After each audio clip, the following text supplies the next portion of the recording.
শারদীয় দুর্গাপূজা উপলক্ষে জয়পুর হাটে বিভিন্ন মণ্ডপ পরিদর্শন করেছেন জাতীয় নাগরিক পার্টির ১ আসনের সম্ভাব্য এমপি প্রার্থী আব্দুল মান্নান। এ সময় তিনি পূজা উদযাপন কমিটিকে নগদ অর্থ সহায়তা প্রদান করেন এবং সর্বাত্মক সহযোগিতার আশ্বাস দেন। বিস্তারিত দেখুন আব্দুল কাইয়ুমের প্রতিবেদনে।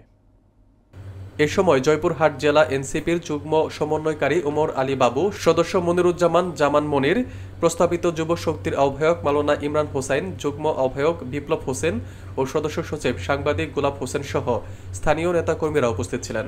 মণ্ডপ পরিদর্শনে সম্ভাব্য এমপি প্রার্থী আব্দুল মান্নান বলেন, দুর্গাপূজা এখন শুধু ধর্মীয় উৎসব নয়, এটি মিলন মেলা ও সম্প্রীতির প্রতীক।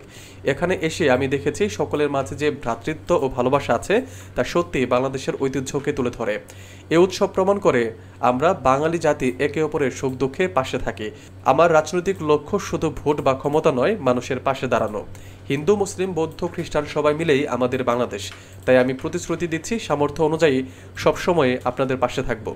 ধর্ম যার যার, উৎসব সবার, এই নীতিতেই আমি বিশ্বাস করি।